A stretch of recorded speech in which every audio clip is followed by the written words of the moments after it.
thank you for coming back to my channel. This is my friend Simi. We did pharmacy together.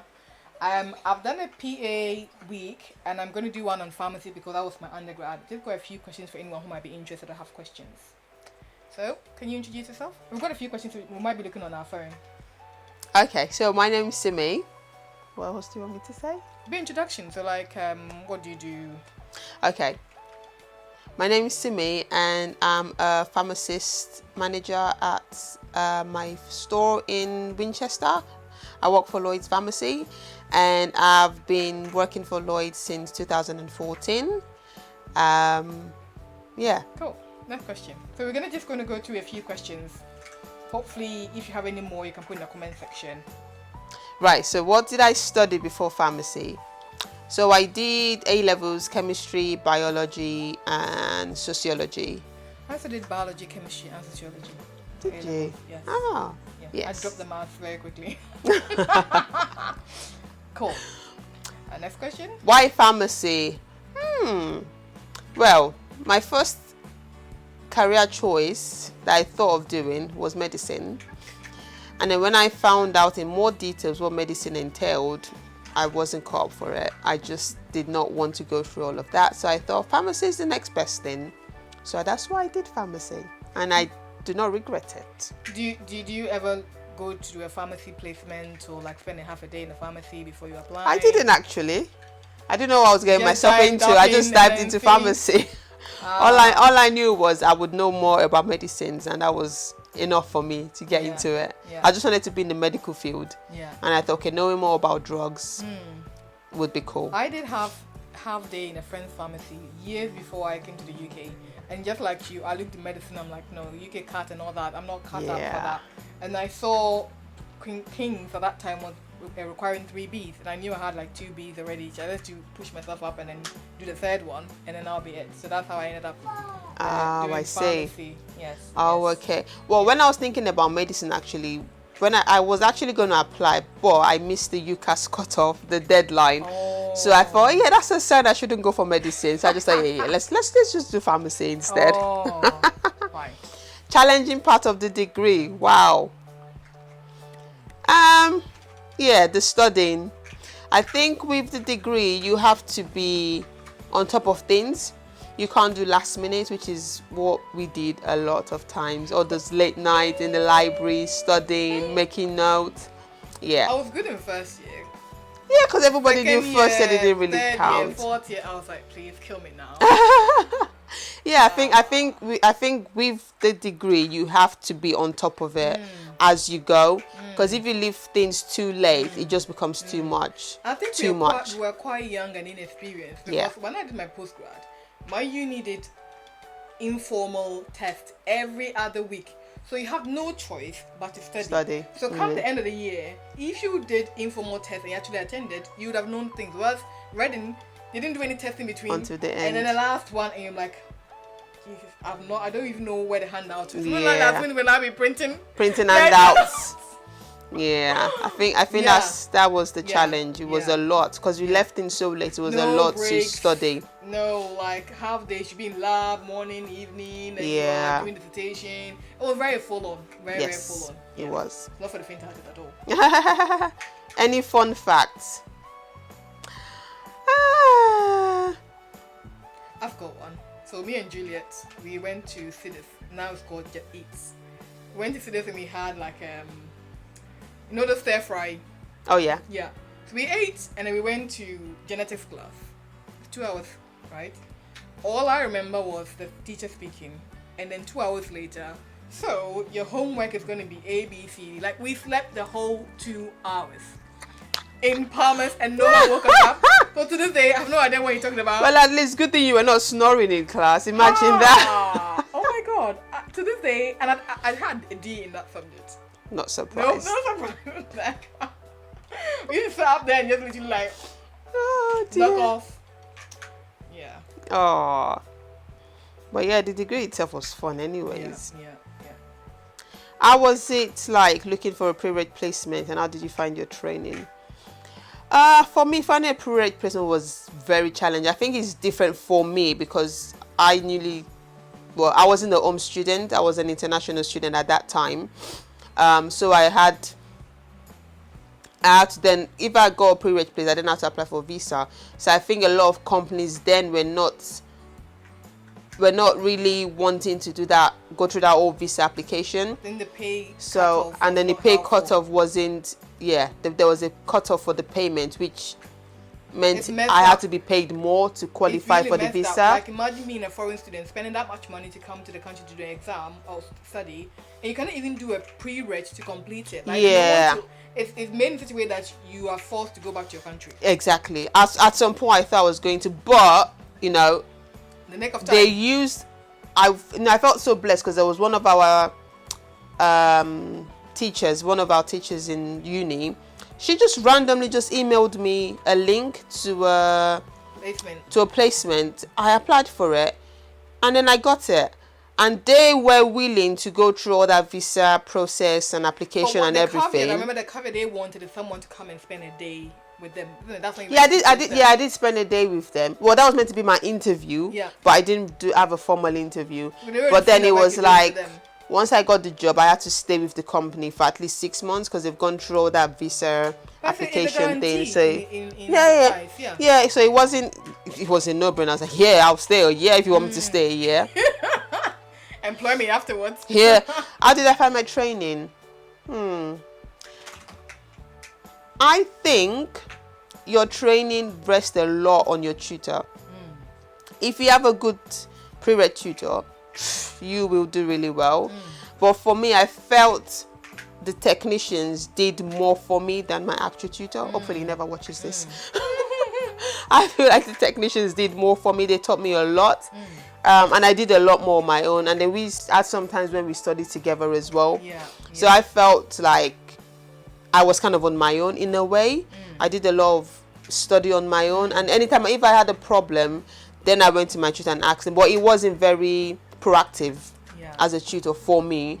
So so that was everybody will have a different experience, but that was my experience. Independence, right? And it was just a small pharmacy. It was a small multiple. That is the benefit of doing your placement in the big chains. They have a proper corporate structure for pre-regis. That's the only advantage. But we had the study day, so we had to go to a site, and then we had lessons the whole day. We get taught, we did some when you tests. Come back, your in-house tutor wasn't very proactive. But we had the general ones.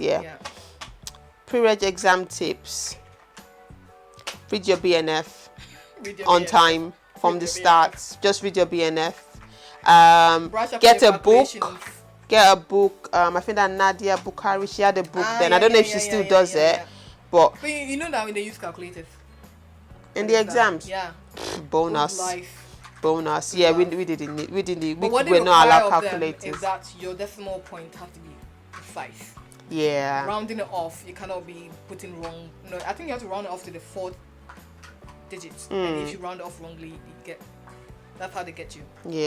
So I think with the exam is a lot of practice with papers, past papers, practice. And I think for me, what I found with the pre-reg was there was a lot of clinical aspect, which I think were the challenging parts. So I think with community, you get a lot of you tend to know more about the minor ailment sides of things. But when it came to the clinical aspect, you might find it a bit challenging. So that's why it's good to look through past papers, and get more clinical. That's the downfall of the pre-reg setup to start with. Of course. Every pre-reg student should get opportunity to do both hospital and community.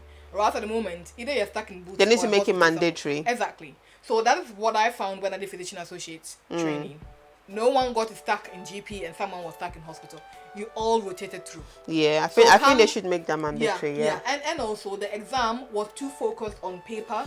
It didn't really test people's speaking skills, knowledge of, So you get pharmacists who are good on paper but absolutely you find a lot of pharmacists that are so nervous on their first day. So many.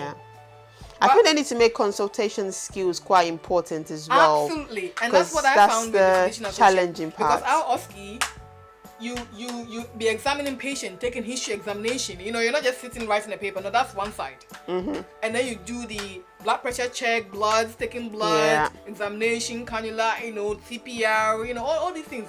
It all makes a rounded pharmacist because the way they set it up now, you have to go and learn that in-house. And again, pre-reg, I've heard that now they use this interface, a bit like UCAS. Now they have a similar one for pharmacy. So all pharmacy students have to do aptitude tests. And based on your grade, you get scored on what pharmacy you can work in. So you can't just apply to any. Oh yes, I heard about that one. They were telling me because I've got a family friend whose daughter is pharmacist trainee. She was telling me, so even if you've done Tesco before, you cannot just guarantee to get in Tesco. You have to do that, and based on that, either your first choice, second choice, third choice, whatever you line up with. Which has its advantage and disadvantage, because some people will not fall to the crack. Like you might not fall to the crack because you'll be guaranteed a place if you pass the test.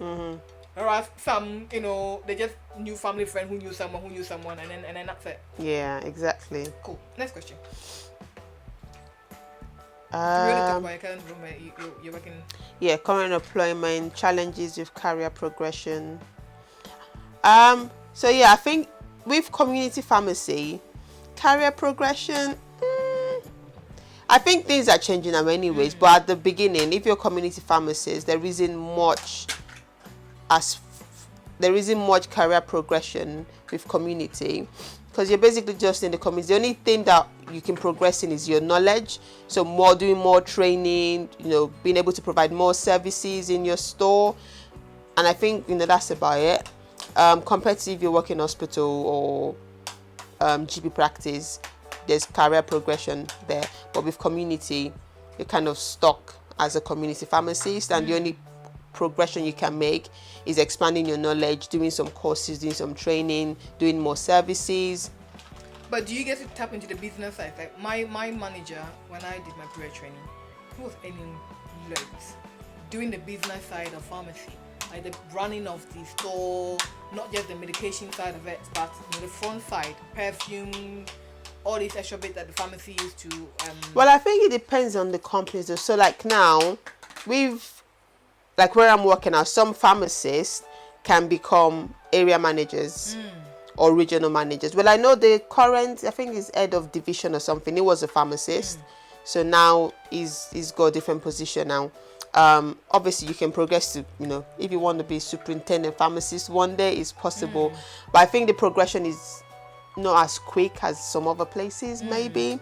And I think also you have to stand out in community for you to get that progression. Exactly. So you have to show you're doing other things. So if you want to progress to, like, let's say area manager, regional manager, that kind of thing, you need to have succeeded in your store.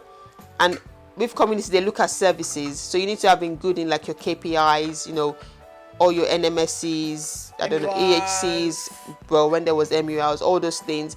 Once you're really good at that, then they look at you for doing something else. Because if you're going to be a regional manager, you need to be able to push the other stores to meet their targets. So if you as a pharmacist, you never did that, how can you encourage other people? So you have to start first in your store, get really good at all these things they look at in the stores, and then and then you can then progress and then do that. But that's you have to stand out. There's so many community pharmacists and very few at the top. Exactly. So with community, you really have to stand out. I like what Gorindo is doing. Yeah. He's literally spread himself very nicely with his, Sikh community and COVID, and I've seen in the newspaper. He's making it his own. Yeah. You have to make it your own, and that's the thing. See you. Otherwise, you just get stuck to just responsible pharmacists.